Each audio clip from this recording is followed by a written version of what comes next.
Hey everybody, welcome to the Dungeoncast. I'm Brian. And I'm William. This is the podcast where we talk about everything tabletop And RPGs. today we're talking about Balors. 1, 2, 3, 4. Shout out to the Welcome, adventurers, to the Dungeoncast. Hey, Brian. Hey Will. How you doing today? I'm good. Good. How are you? Good. I'm doing pretty good. I'm happy Oh? because today is the final makeup episode for Year of the Fiend. Yeah, we were contracted for a certain amount and we forgot to read the fine print. You don't break your fiendish contracts. No, sir. Yeah, it's still Year of the Fiend. It's a real long It's one. not. It's Year of the Artifact. It's just they're encroaching on our Year of the Artifact, and it's a very fiendish thing of them to do. True. So this would have been our capstone episode of last year, but due to unforeseen circumstances, it was pushed back into the Year of the Artifact space. How fiend-like for the fiendish topics to encroach on other topics. Today we are talking about the strongest type of non-unique demons, the Balor. The only thing above this in the demonic food chain are the demon lords themselves. And though Balors are exceptionally valuable as servant generals and bodyguards, even demon lords are wary of these demigod-like entities. Fun fact about Balors before we begin, early Dungeons & Dragons books actually featured Balrogs among other Middle-earth creatures such as hobbits and ents. After a lawsuit brought by the Tolkien estate, these Tolkien-specific names were changed, and the Balrogs became the Balor. Yeah, they didn't realize how many fucking hours Tolkien spent on that shit. He was going to take them to the grave with that one. So figures of ancient and terrible evil. Balors rule as generals over demonic armies, yearning to seize power while destroying any creatures that oppose them. They are imposing humanoid figures that stand about 12 feet 3.7 meters. tall and weigh 4,500 pounds. That's 2,000 kilograms, folks. A powerful aura of darkness envelops their grotesque forms as their deep red skin is wrapped in glaring flames. A pair of massive bat-like wings allows them to soar through the air with unnatural agility. Although they are naturally armed with venom-dripping fangs and fearsome claws, they also are typically wielding a flaming whip and a long sword that channels the power of the storm. A Balor's battle prowess is fueled by hatred and rage. It channels the demonic fury in its death throes, exploding in a blast of fire that can destroy even the hardiest of foes. Yeah, they're fucking cool. Yeah, they're pretty fucking cool. Yeah. They're pretty fucking scary. It's like Susanoo, the fucking... yeah. I always think of Itachi's. It's all big and red. It's got a sword. Yep. Balors are the quintessential demons of the abyss. Chaotic evil incarnate, and in some respects, the true manifestation of the demon side of the blood war. Whether acting as generals for demon lord armies or even as minor princelings themselves, Balors are warmongering paragons of burning rage that inspire violent defiance against the legions of hell. Nice. Rising above the cold, emotionless logic of the Meriliths is the passionate rage of the Balors.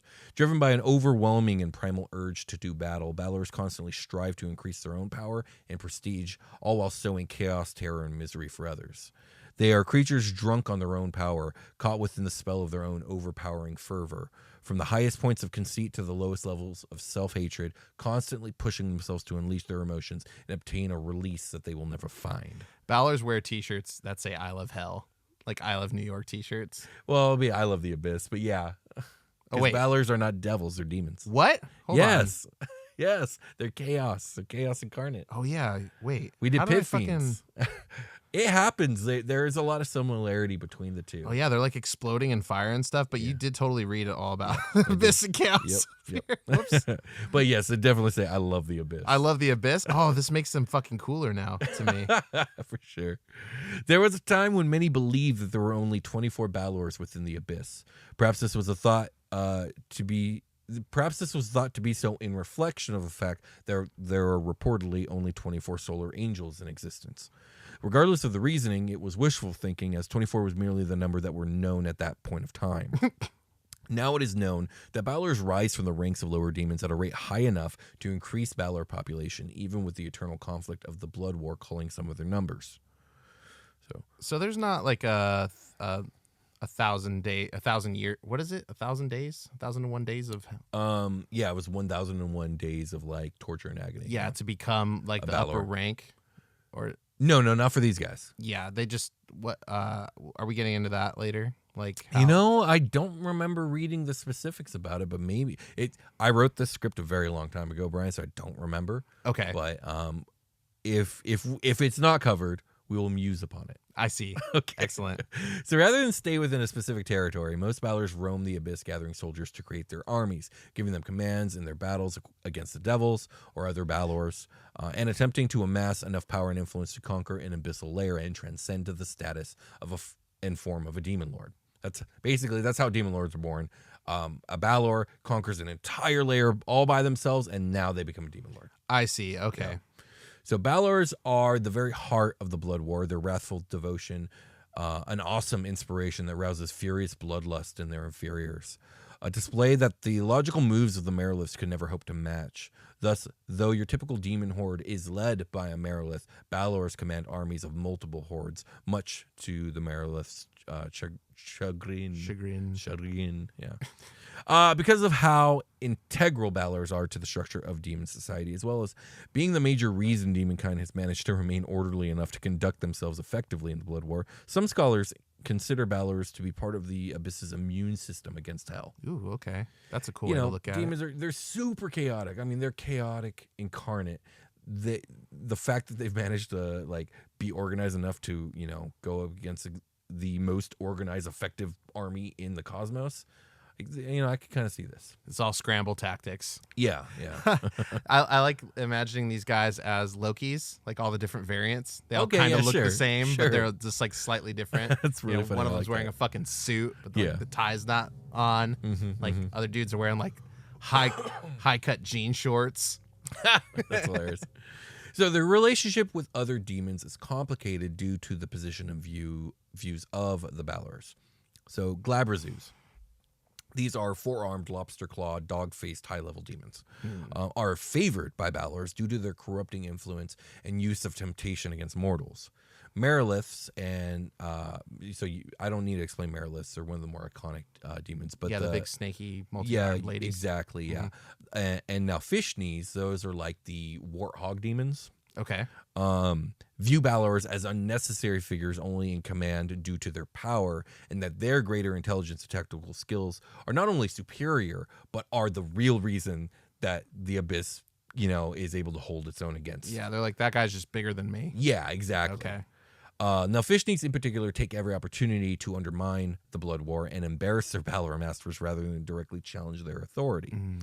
In general, Balors are dreaded beings who prefer to be around creatures just short of their own power rather than weaklings or equals. While two Balors might occasionally team up, any alliance will normally break down due to their natural competitiveness. I see.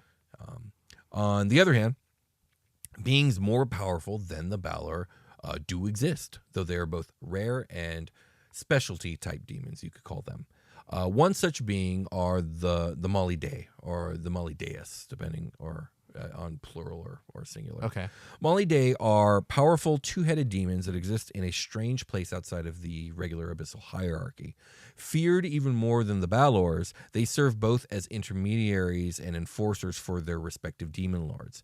So despite reporting to the Balors, Mali Dei work for their respective demon lords above all else and will not hesitate to report a rebellious Balor. So one of the things going on here is that Balors are super powerful.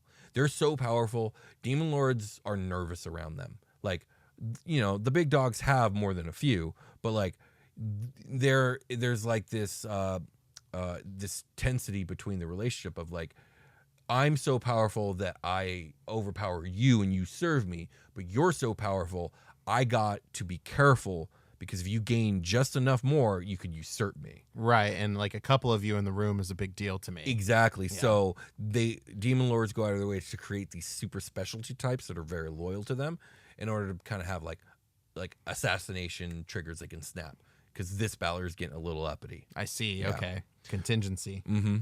Demon lords in particular do not favor Balors as servants due to their malevolent force of personality and ability to unite demons to their will. Hence, they use the Mali Dei to help keep them in line. Nice.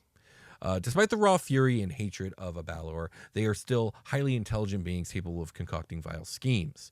Balors are among the few demons that recognize a crucial underlying linchpin of winning the Blood War, that being the other planes of existence. So all planes are possible battlegrounds, and the prime material plane in particular is crucial. Balors nearly always benefit from pacts made on the material plane by exchanging demonic help for influence on the plane. As with every ally and follower they make, the more magical power flows back to them for use in the Blood War. Okay. So there's direct gain for demonic cults. Yeah, for sure. Yeah. As such, Balors are some of the most likely demons to work with mortal individuals or groups, if properly invoked and made the right offers and promises. However, any team with a Balor among its ranks will be beset by the Balor's attempts to either assume a leadership role or usurp it from the current leader. Oh, man.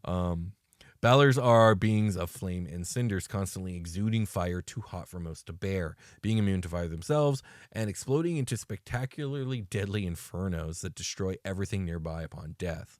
Their flaming whips have tails ended in hooks, spikes, and balls, allowing them to easily draw in those they net with them.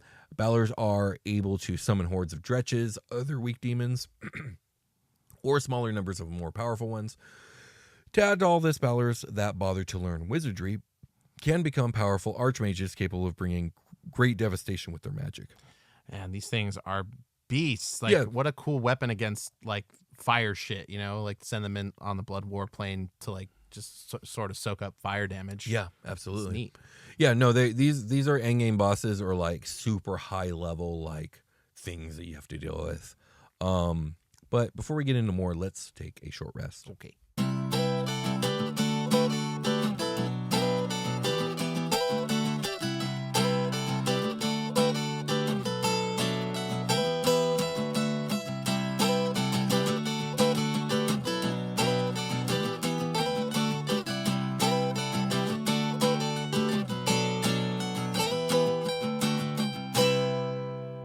We've returned. Indeed we have. We're fucking back. Indeed we are. And we're going to talk about other stuff like Patreon. That.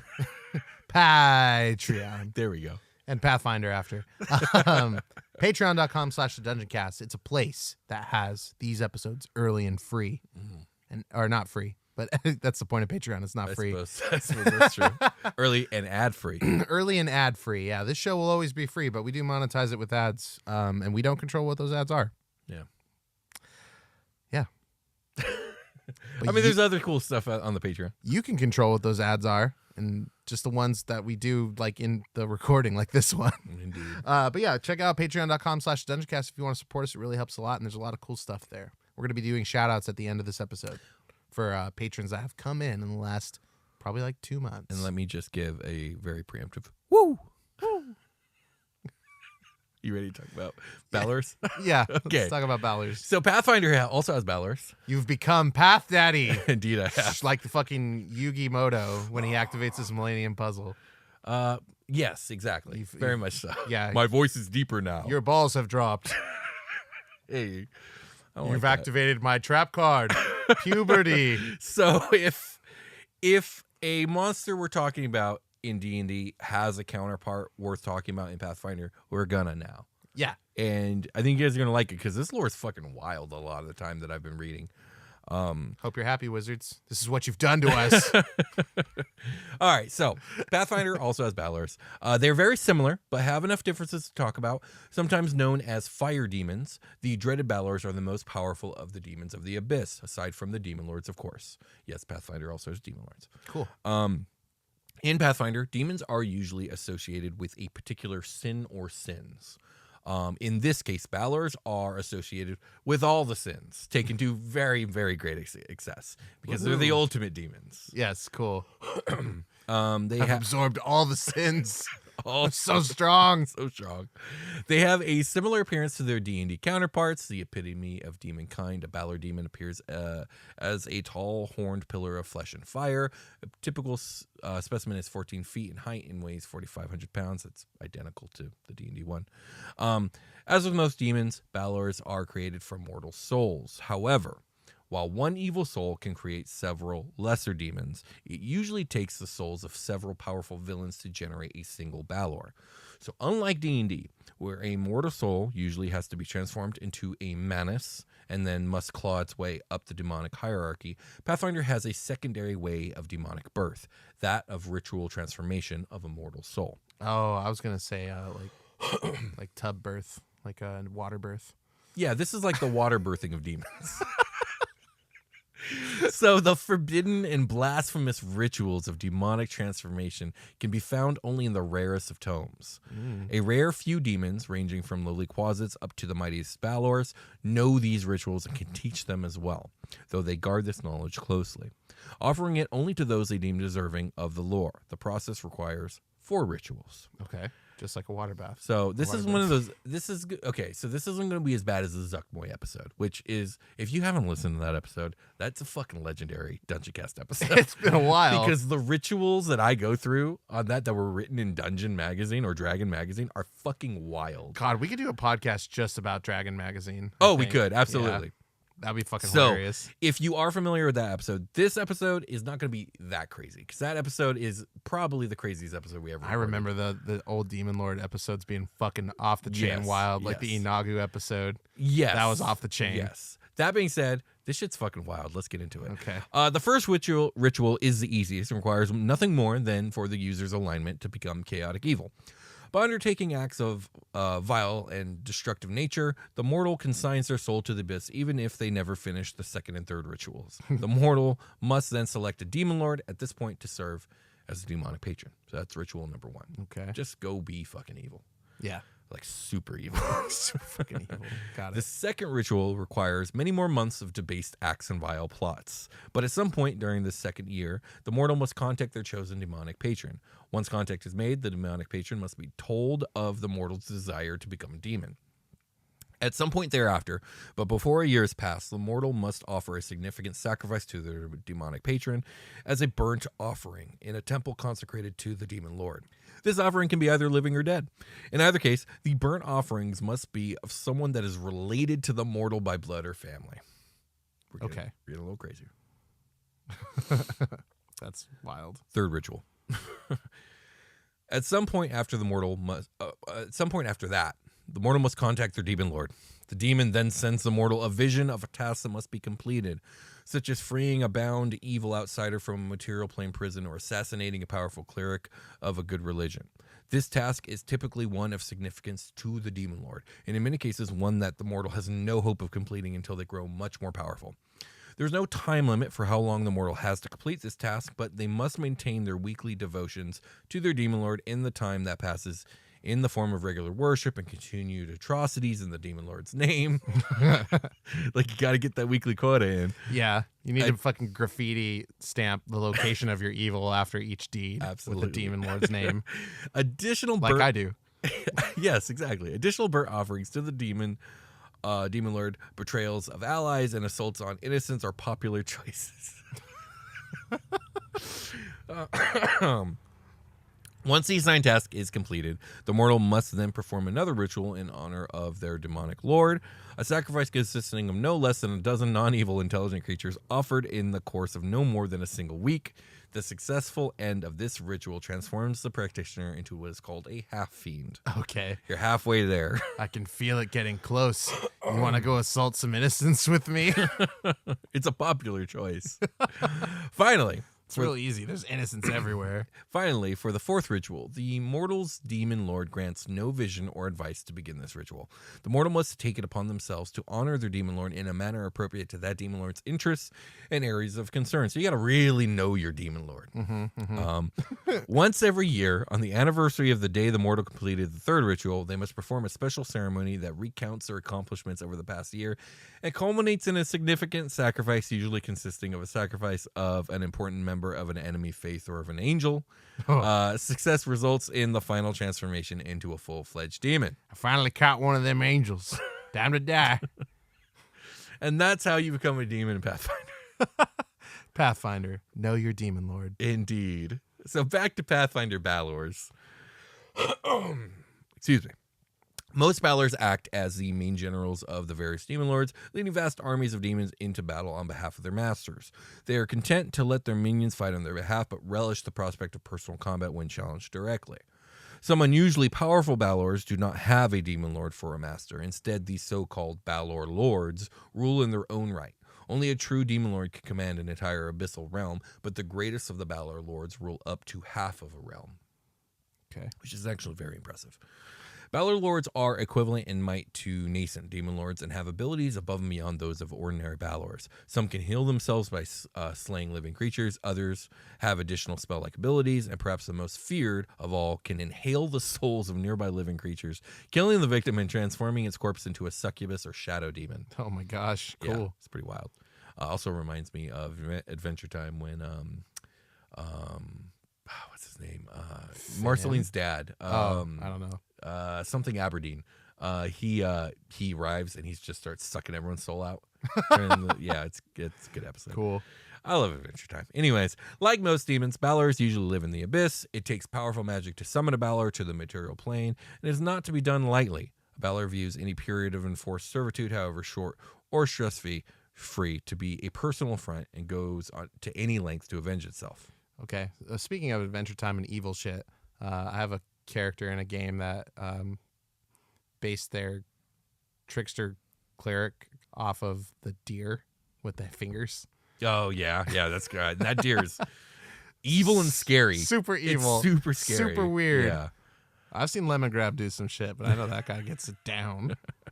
Hey, everyone, we're back. Indeed we are. We were going to end the episode there, but we decided we wanted to add a little more because we didn't add any stat blocks because we were all like, D&D, but we have D&D and Pathfinder stat blocks for this beast. 2 stat blocks. That's right. And what do you very comparable, actually. What is it called for the Balor for D&D? Well, it's open.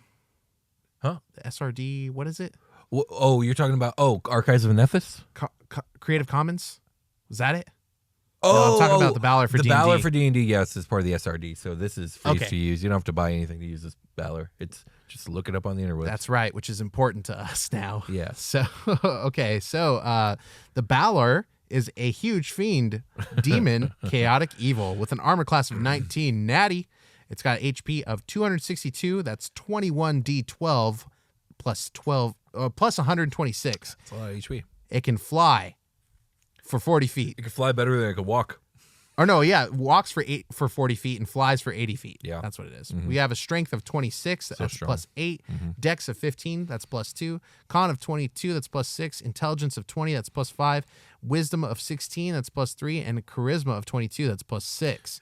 Balor's not bad at anything. No, not at all. What is it worst at? Being wise? No, being dexterity. dexterous. Yeah, and that it's makes still sense. a It's all +2. bulky. It's Yeah. got a big old chesty. And honestly, it's 1 point off from a +3. So Yeah, get him. Well, let's see what the saving throws are. yeah. Saving throws are strength plus 14, constitution plus 12, wisdom plus 9, and charisma plus 12. So for all you metagamers out there, make it do dex saves. Yeah, because it's not trained in those. No. I will say this: the numbers may be big here because this is kind of an end game enemy for 5th edition D&D. You just wait till you see the next stat block. These numbers are like triple. Oh shit. Yeah. Well, you'll have to let me know how relevant that scaling is to like. I'll do my best. We got damage resistances to cold, lightning, bludgeoning, piercing, and slashing from non-magical attacks. This creature is immune to. I'm gonna give Will some guesses here. Let's play. What Poison. There, you got one. And probably fire. yeah, fire. Okay. That goes along with the lore. Yep. We recorded the lore a week ago. It's immune to being poisoned. being of course. poisoned. Are you cheating? I mean, that one was obvious. I see. He has a stat block. I do have it open. Yes. Senses are true sight for 120 feet with a passive perception of 13. The languages it can speak are abyssal, and it is telepathic for 120 feet. So it can make that deal with you common speaking filth. Challenge rating is 19. That's going to yield 22,000 experience points. That's a lot of XP. And the proficiency bonus is plus 6. Yeah, so Nice. we're familiar with D&D stuff. That's strong as fuck. This is a strong creature. Death throws. When the Balor dies, it explodes, and each creature within 30 feet of it must make a DC 20 dexterity saving throw, taking 70 or 20 d6 fire damage on a failed save, or half as much damage on a successful one. The explosion ignites flammable objects in that area that aren't being worn or carried, and it destroys the Balor's weapons. Wouldn't it be crazy if your clothes caught on fire in situations like that? It would be crazy. It would be crazy. It would be That's crazy. like an anime when people get fucking fireballed super hard and their clothes are all if burned their clothes away, are burned away, yeah. and their hair is I fucking mean, it would fine. be cool if there was a mechanic that like if it's closed or if it's flammable, you roll and maybe depending on how you roll, it's like damage to different degrees. Yeah, it's like, why does Goku have eyebrows still? Yeah, like after or every fight, hair he should, on his head. like it should Yeah. not look like that.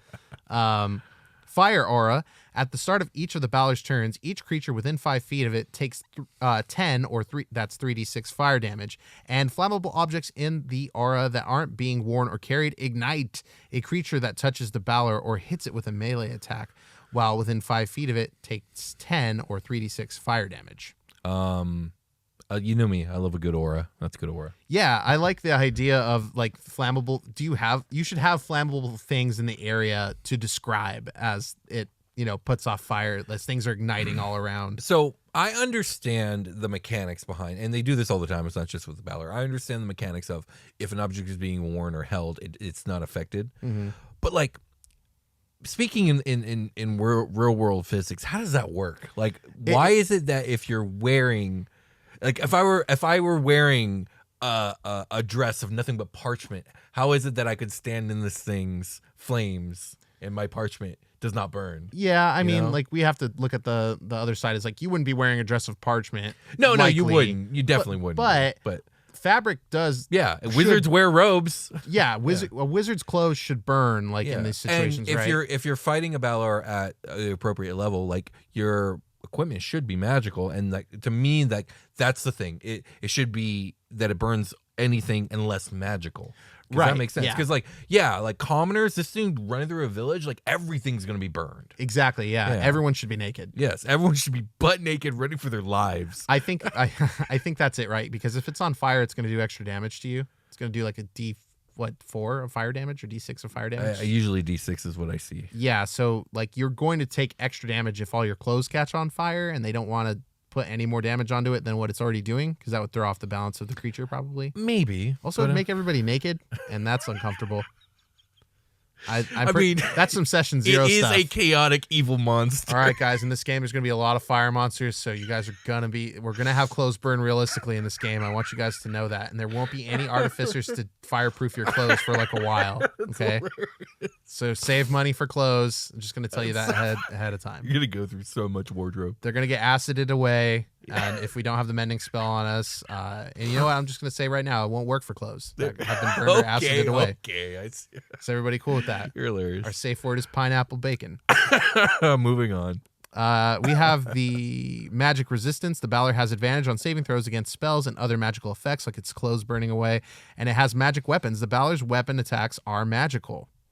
As they should be. Damn. Imagine fireproofing all your stuff, like, magically. Mm-hmm. And then the Balor's like, oh, I have magic fire, though, that can fire away magic. Well, that's proof kind of stuff. what Mephistopheles' stuff is about. Is his hellfire burns that Oh, much yeah. more? Yeah. Fucking Amaterasu. I'll Yeah. burn it anyway. Yeah, exactly. We have actions, and a lot of them. We have the multi-attack. The Balor makes 2 actions, one with its long sword and one with its whip. We got a long sword. That's a melee weapon attack with plus 14 to hit with a reach of 10 feet. One target is going to hit for 21 or 3d8 plus 8 slashing damage plus 13 or 3d8 lightning damage. If the Balor scores a critical hit, it rolls damage dice 3 times instead of twice. I don't know if anyone could have even possibly seen this on YouTube, but I saw it in front of me, and the podcast people can't see it because they're only hearing it, but a tiny bubble came out of my mouth when I was talking. I saw it fly and pop on the screen I'm reading off of. Oh my goodness. Yeah, I thought that'd be a fun fact to include. The whip. Melee weapon attack. It's going to do plus 14 to hit with a reach of 30 feet on one target. It's going to hit for 15 or 2d6 plus 8 slashing damage plus 10. That's going to be 3d6 fire damage. And the target must succeed on a DC 20 strength saving throw or be pulled up to 25 feet toward the Balor. That's impressive to whip and grab and pull at the same time. Mm-hmm. I mean, look what the Balrog did to Gandalf on its way down. I remember. The Balrog came up. Okay, so it's been a week since we recorded the last chunk, but the Balrog came up, right? Yeah, it did. I do Yeah. remember. Okay. As a matter of fact, it was one of the first things I wrote in the script. That's right. Yeah. Oh, Balrog. Okay, so teleport is the last action here. The Balor magically teleports along with any equipment it is wearing or carrying up to 120 feet. to an unoccupied space it can see. This is keeping in line with the same principle that you can't burn away clothes. You also can't teleport out of your clothes. Yeah. Because it would be weird. Yeah, it would be weird. It would be weird. And also like way more useless. Yeah, it would not be nearly as useful. Yeah, dude. How if in real life, if you could teleport, but your clothes got left behind and it was only 30 feet of teleportation, how often do you really think you'd do it? I think I would only do it. So I would have like key locations that I would probably teleport between, right? Yeah. So like, let's shower's say, done. Poof. And now I'm in standing on top of a towel. I didn't think of that. I thought more along the lines of like, okay, maybe like, okay, I like to go to Vegas, right? Maybe I like to go to Vegas enough that I come up with I have a little teleportation bag saved out in the middle of the fucking desert. No, you can only teleport 30 feet. Oh, only 30 feet. Oh, I thought you were saying if I could only teleport naked. I'm sorry. Oh, well, no, okay. Like, you would be naked, but let's say you had the Balors teleport. If I was of 100... naked and 30 feet, then never. Why would I ever use this? Right, let's give it 120 because that's what the Balor can do, right? It's still not great. No, not great, but you could teleport. You could turn off all the water in the shower and teleport straight out of it into your bedroom. That's true. Set up a little towel or carpet that you're allowed to get wet, and then just... It seems like more work than it's worth. Not when you think about getting undressed for the end of your day. I guess. I don't know. I'm about to teleport 1 foot and just be done with all my clothes. Hell yeah. That is a convenient. That's okay. All right. Car doors. No thanks. But you're naked on the other side of the car door. So fuck, yeah, you're right. Not that useful. Anyways. I like my Vegas nudity bag better. Yeah. Okay. Let's change the topic to if you could teleport anywhere. Yeah. Now, I would have like explain key to me your location. nudity bag? I would just have like a ready to go bag in key locations that would save me, huge commutes, and basically it'd have to be somewhere discreet. And I'd have a bag with clothes and stuff ready for me. So basically, you teleport out to like Red Rocks, Las Vegas. Sure, yeah, and you dig up a go bag you buried. Maybe be buried, maybe just be hidden. I don't know. And get dressed, and then like Uber. I guess so. Yeah, you'd have like a burner phone there, right? Yeah, definitely. Yes, Yeah. It would have to be like a whole package. Yeah, that would be kind of cool. So you would just essentially have to drive there one time. No, you could teleport there naked and dig out a whole. Oh no, you'd have to like drive out there one time, huh? Yes, yeah, the initial time. Yeah. You have to get the whole thing set up. Unless you had a buddy, like you call Mark, and Mark drives out and puts the go bag down. Yeah, exactly. Yeah, and then he gives you the coordinates for the GPS, and then you could like see it on Google Earth and go there or something like that. Yeah, sure, why not? Yeah, why not? Okay, the hypotheticals are over. Let's go to the welcome to Pathfinder. We're gonna read the second Pathfinder stat edition. block.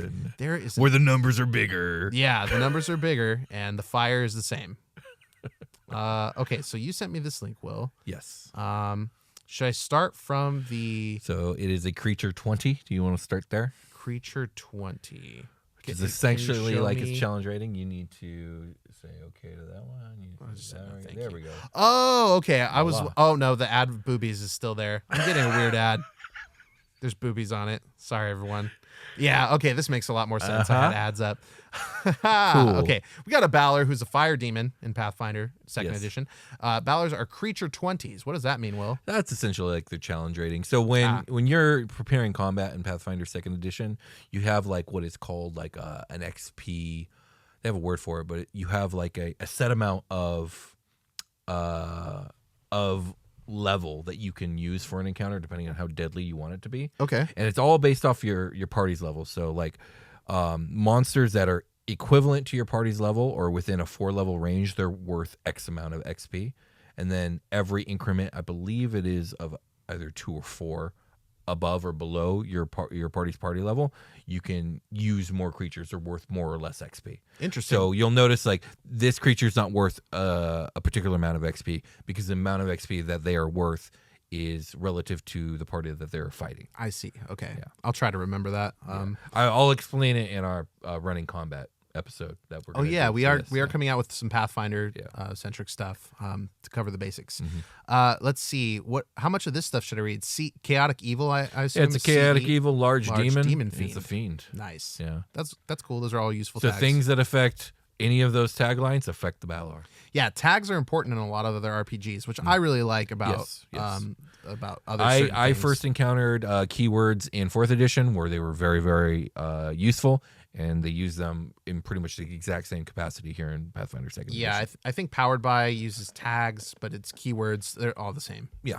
Basically to help with vocabulary. Senses, we have perception. That's plus 36. Yep. It also has dark vision and true seeing, which I assume are similar to the true D&D sight, terms. yeah. So we're gonna read a lot of numbers. They're gonna be higher. So Yes. that's just the way Pathfinder go. Languages are abyssal, celestial, draconic, telepathy for 100 feet. I'm going to assume telepathy sort of works the same. You know, I don't actually know, but I do think it's hilarious that this thing doesn't know common. Yeah, we're learning Pathfinder also. Yeah, it does. It doesn't. But that tracks because in a lot of fantasy, when you're speaking to creatures of ancient origin and stuff, you oftentimes the main characters don't understand what the fuck's being said.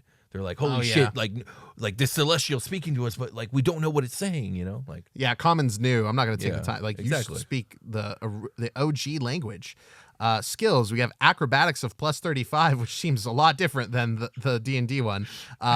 Athletics is plus 37, deception plus 36, diplomacy plus 32, intimidation plus 38, religion plus 32, society plus 32, and stealth plus 33. so yeah, they're rolling a d20 and then adding 33. You know, Absolutely. So that just like to give the you scaling, guys, it just scales much higher. That's really all Yeah, it is. the numbers just It's get bigger here. Fairly equivalent. The numbers just get bigger.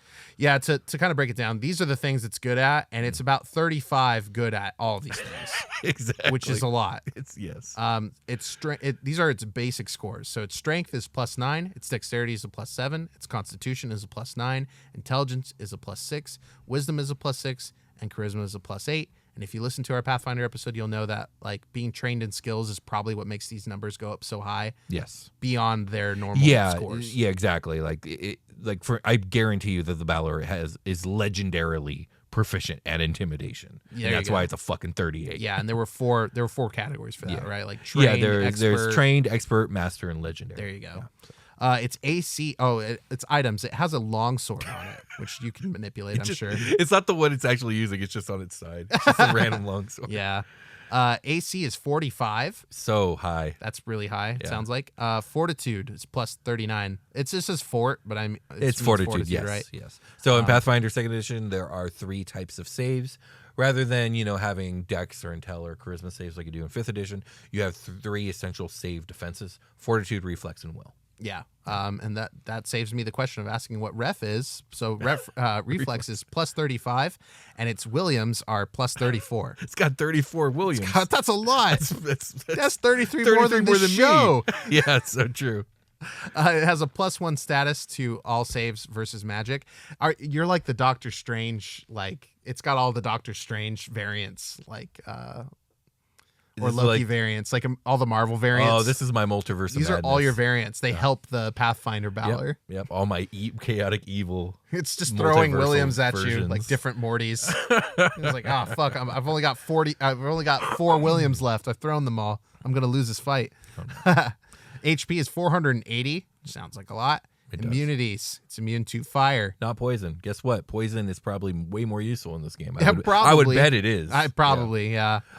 Also, notice this thing has weaknesses, which is something 5e doesn't really have a lot of. Yeah, we're going Pokemon in here. So it's weak to cold 20, cold iron 20, and good 20, which I assume means that you have a 20 bonus to rolling on it. Or I haven't maybe more damage. I haven't looked into how vulnerabilities work in this game quite yet, but I would imagine that basically you add 20 damage to any of these damage types. Yeah. So if you do a d6 cold damage, I would imagine you're adding 20 to it, but maybe I got that wrong. I'll be doing more research as we keep going. It could reveal itself to us as we keep reading, but yeah. As a matter of fact, you keep reading. I'm actually going to look it up. Okay, that's great. Be gentle with us, guys. We're learning. A lot of us are coming from 5e, including us, and we're learning Pathfinder. Yeah, I'm looking it up right now. We're not exactly experts yet, but we will be.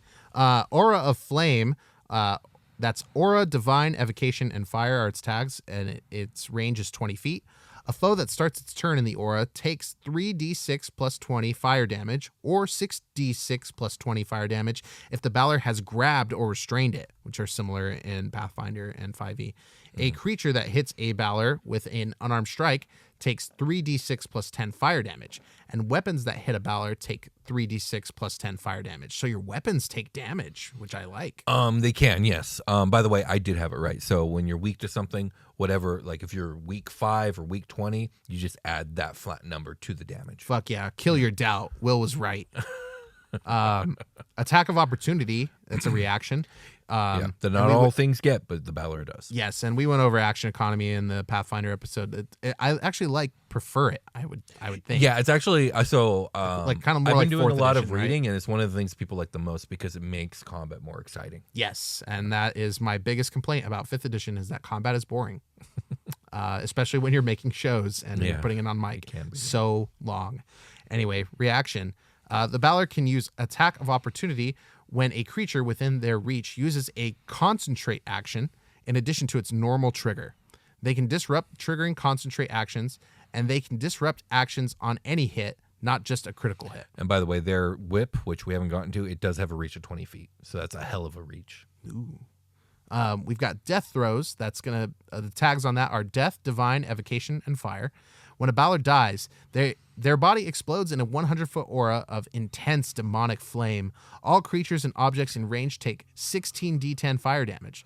DC is 45 base reflex save. That seems incredibly high. So let me pause you here real quick. Yeah. Because the 5e version, that explosion only reaches out 30 feet. This is much, much scarier. Yeah, a 100-foot explosion is so fucking huge. Are you Gigantic. serious? Yeah, it's very big. I don't know if I've ever seen a 100-foot explosion in real life. No, I don't think most people would have. I've seen explosions in real life, and you wouldn't think that I should have, but I have. Right, sure. Just shit blowing up when it shouldn't be. And yeah, not like this though. No, not like a fireworks Balor don't and its count. death Fireworks throws. don't count. No. I did do the last 4th of July. I was underneath a fireworks show, like very close to it, like as close as you are allowed to be. Wow. And it was fucking intense. I bet it was. Yeah, my shit was getting bombed on. My ears were burning. Okay, so where was I? Death throws. Yes, the DC 45 base reflex save. Because the flame is infused with abyssal energy, creatures in the area apply only half their usual fire resistance. Nice. So creatures with immunity to fire use an outcome 1 degree of success better than what they rolled, instead of gaining the usual benefit of immunity. The bodies of creatures reduced to 0 HP by a Balor's death throws are completely incinerated into fine ash. So a lot like Beholders. Don't die like that. Yeah. You can't come back from fine ash. Well, unless we're reading this wrong and they just look like ash, but like super sexy, like from Pokemon. Sexy ash. Yep. That's definitely how the writers meant it. They got walking speed of 35. I love Pathfinder for sexy ash. They got a walking speed of 35 feet. They have a flight speed of 70 feet. So slightly less than the 5e versions. Yeah. Melee, 1 action, Vorpal, Cold, Iron, Silver, Longsword, plus 40. Okay, That's so cool. That's a bunch of sick-ass words in a row. So those words mean things. So Absolutely. Cold iron is essentially weapons that are made from cold iron are extra deadly to demons and fae. Cold iron looks like normal iron, but it's mined from particular pure sources and shaped with little or no heat. This process is extremely difficult, especially for high-grade cold iron items. Vorpal, originally created as a means of slaying the legendary Jabberwock, Vorpal weapons prove equally effective against nearly any foe with a head. And so, let me see here. There's a reaction here. Pretty sure that just means it cut good. Yeah, they cut Sword real cut good. good? So you can activate on a trigger. You roll a natural 20 on a strike with the weapon, and you critically succeed and deal slashing damage. The target must have a head. Effect: the target must succeed a DC 37/42 save or be decapitated. Fuck. This kills any creature except ones that don't require a head to live. So yeah, if a Balor crits you with their sword, there is a chance you insta die from your head getting chopped off. I fucking love that. It's incredible. That is neat. Continue. Yeah. Okay. So that is plus 40. So Plus 40 to hit. Jesus. So yes. if you have an AC of less than 40, you're automatically getting hit. Disarm, evil, fire, magical, reach 20 feet, and trip are tags on here, so it can do those things as well. Yes. Damage is going to be 4d6 plus 17 fire plus 1d6 evil damage. I like that evil cheese on top. That's evil great. cheese, baby. Yuck. So in Pathfinder 2nd Edition, evil damage only applies to creatures that are good. So if you are neutral or evil, that damage doesn't happen to you. So that's more of previous D&D editions where alignment had a lot to do with like certain things. Yeah. Pathfinder definitely stays true to that original idea, at least to a certain degree. It also has improved grab and whip reposition. Okay. All right. Cool. Yeah, neat. Divine innate spells, DC 44. I assume that's the save. 10th levels. Yeah, that's the save. And I forgot to mention, Pathfinder goes all the way up to 10th level spells. They've got, so all you hungry spell mongers out there trying to get your 10th level spells, here they are. We got 10th level spells are Dimension Door and Divine Decree. And that Divine Decree is at a -2. I'm not sure how relevant that is. But its 8th level spells are Dispel Magic at will. 6th level, Dominate at will. 5th, Dimension Door at will, which I imagine must be much different than the 10th level Dimension Door. Yeah, I'm sure there's some sort of variant to it. And then it must be way more powerful. Cantrips, it has in parentheses 10th there. So, you know how in 5th edition cantrips scale as you level? Yeah. There's a similar thing with cantrips in this game. And So they these just are call 10th it, level cantrips. yeah, basically it's casting it as if it was a 10th level spellcaster. Neat. Okay, telekinetic projectile is the 10th Or level cantrip. no, that's not exactly right. It's heightening it to its final level of power, which would be its 10th level. Yeah, because over here, constant is at 6th. True And seeing. Those are just like passive abilities. Like so sight. true Like, seeing. it's constant. True seeing is a spell, but because it's constant, it's just the way it sees. Yeah, it's like a passive ability that's always on. Mhm. Divine Rituals at DC 44, Abyssal Pact.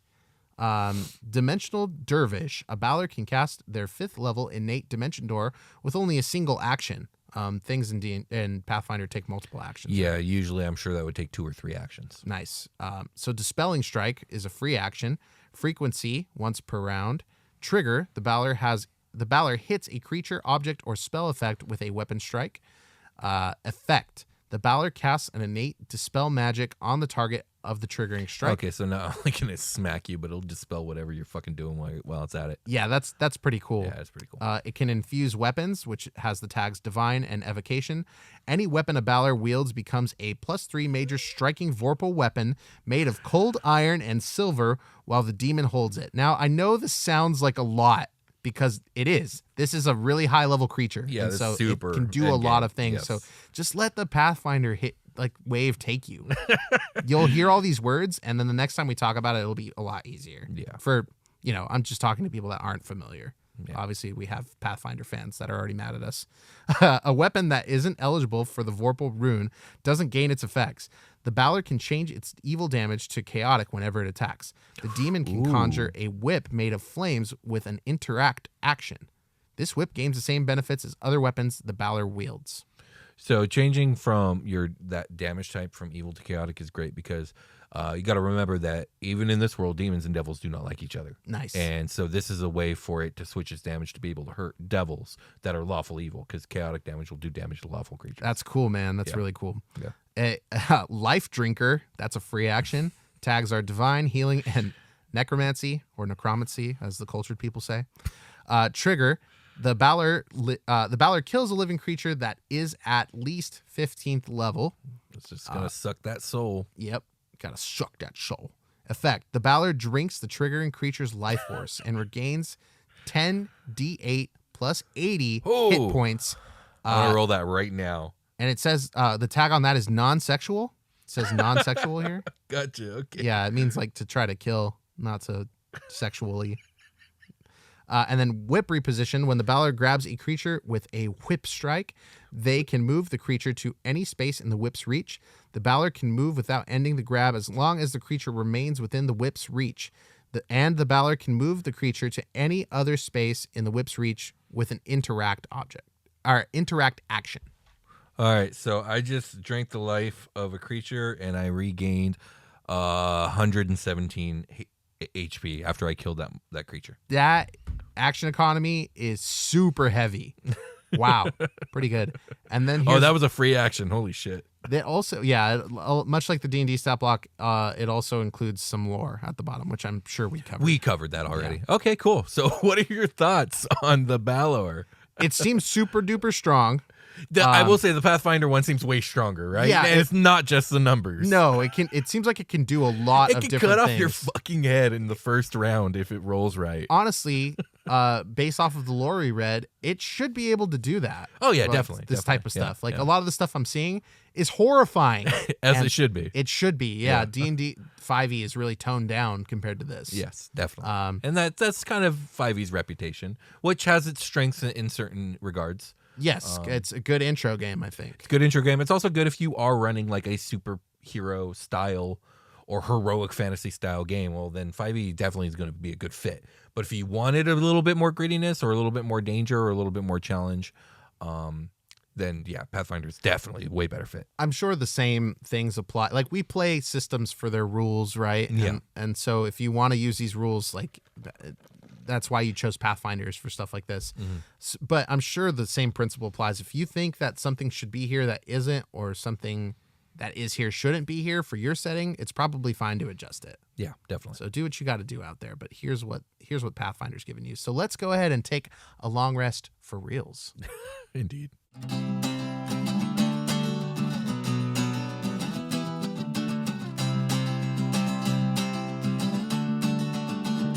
Hey, everybody, welcome to The Long Rest. We owe you guys some Patreon shout-outs. We do. It's been a little bit, and last time I reread a bunch, which is fine, but it means that you all that came in had to wait. Patient people. Love you. Yeah, so let's get into it. So these are all the folks that have come in this year on Patreon so far. So thank you guys a lot. And like I said, thank you for being patient and waiting for these shout-outs. We got Joseph Salmons. Thank you, Joseph.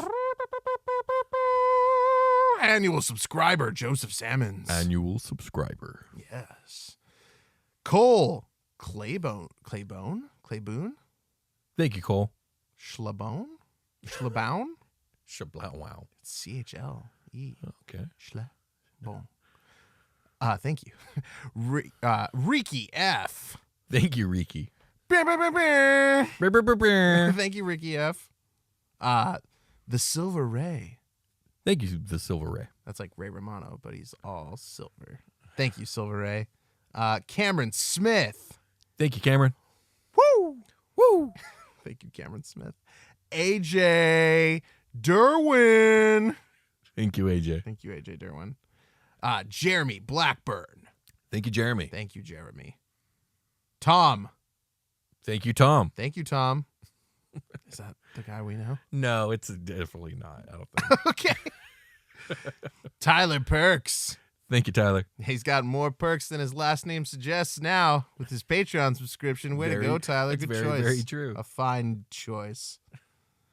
Lee Bond. Thank you, Lee. Call a bondulance. That was a niche cut from this weird TikTok I saw. Yeah, I don't know it. Lee Bond, annual subscriber. Annual subscriber. Rebecca Neal. Thank you, Rebecca. Thanks, Rebecca. Thank you. Matthias Ose. Thank you, Matthias. They've upgraded. Thank you for upgrading To Matthias. annual subscription.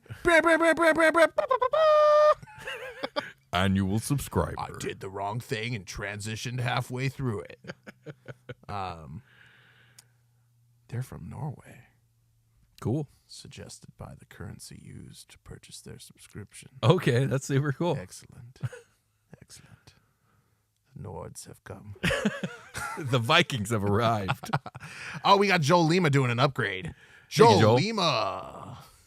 Thank you, Joel. Joel Lima's going from a woo to a bear, bear, bear, bear. Thank you, Joel. Thanks, Joel.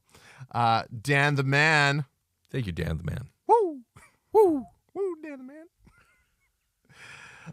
This is a cool name. Seraphael. Like Sir Raphael? Like S-E. Like Seraphael. Oh, thank you, Sir Raphael. Thank you, Seraphael.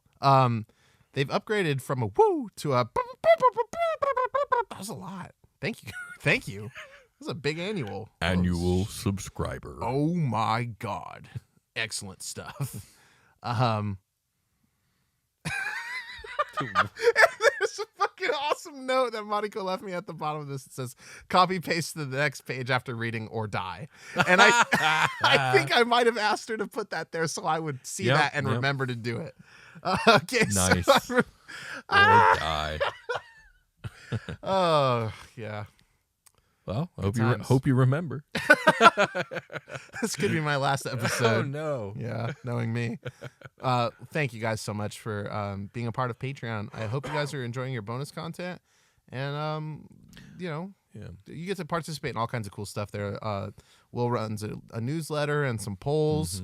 And we do our... you guys get a vote on episodes. Yeah, our monthly... We pick one topic a month, or you do.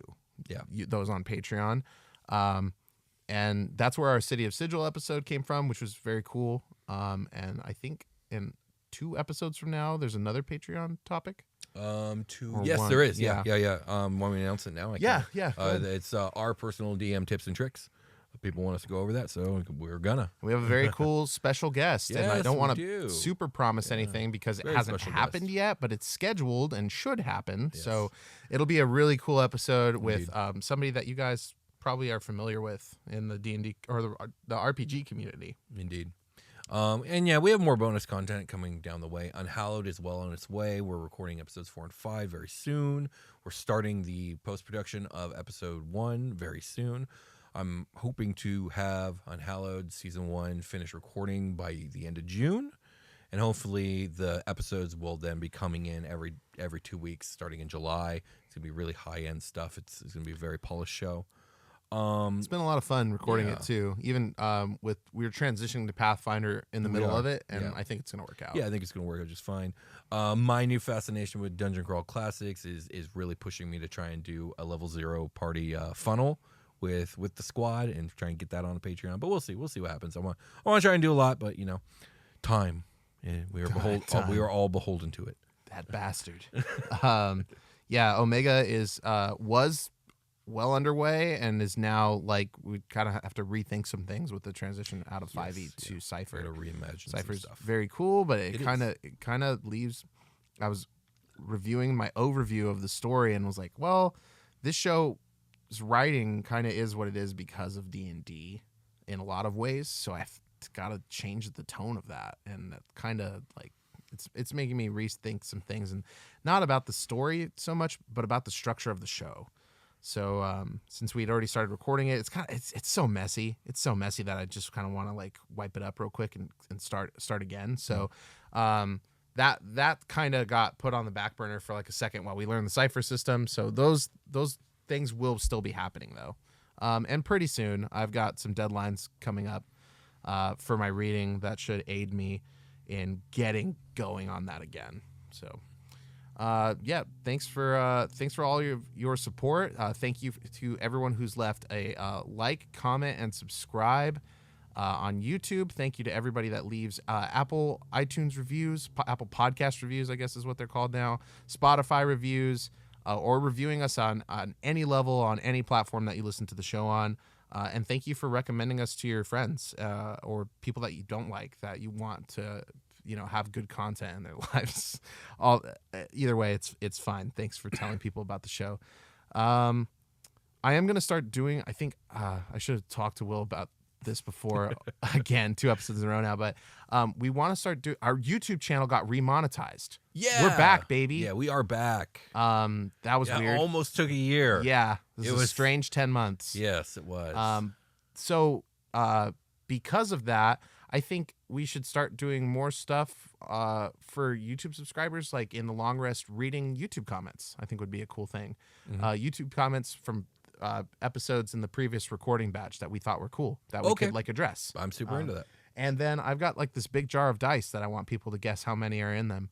And we'll do giveaways based off of that. And I'm hoping to partner up with somebody to do those giveaways. Yeah, sure. I was thinking about reaching out to our dice friends since it's a dice related thing.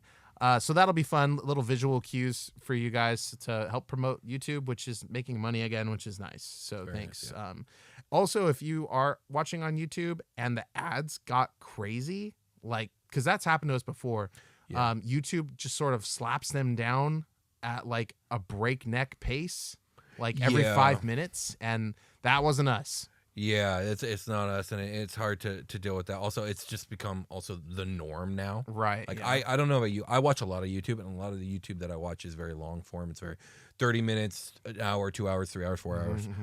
And usually what I see happen a lot is that first 30, 40 minutes has a lot, and then it just disappears. Yeah. Okay. Yeah. Now, again, like a lot of that isn't necessarily directly out of our control. We have to go out of our way to find one of our many hundreds of episodes to correct this. But yeah, feel free to let us know, and we can make some corrections. Yeah. If it gets crazy, drop some comments. We'll Yeah. see it and we'll address it. Like, we're not going back and checking. I'm not gonna just go watch my show. Yeah, there's so many episodes nowadays. It's a big enough. endeavor to go through them all. I've got enough show ahead of me. I don't need to listen to the ones that I've already done. So sorry about that if that's happening. I just know that's happened in the past. But I think otherwise we're cool. There's some plans for the future. Patreon stuff. Check out Diversity Saves. They're very cool. They help out to give grants to LGBTQ plus communities. Got it. Or people. Fuck. I'm super botching this, but for creators in that space to help them get going. So I think that's really cool. Yeah. And you guys should check it out. Check out our Discord. Check us out on Twitter. I guess Mastodon, is that still a thing? No, I don't think it's gonna be. Yeah. Mostly because it's already hard for me to keep up with what we got. Yeah, totally. But you know. And you can find me on Instagram. I had to change my name from a Dungeons and Dragons based thing to a something else thing. So What is it now? it's Sound Good Inc. What? Sound Good Inc. Sound Good Inc. is my Instagram. Instagram tag. So if you guys want to go see my dragon turtle, you can. I just posted a new reel. By the time you're hearing this, it's been a couple weeks, but you can come see Sally, the dragon turtle, who lives next to the studio Yes, she does. in a hole in the ground. Yes, she does. She's more of a dragon tortoise, I suppose. All tortoises are turtles. Okay, she's a dragon turtle. Yeah, but all turtles are not tortoises. Yes. Right. Okay, that makes sense. Yeah. Okay. Yeah. Let's call it. Let's call it a game. Okay.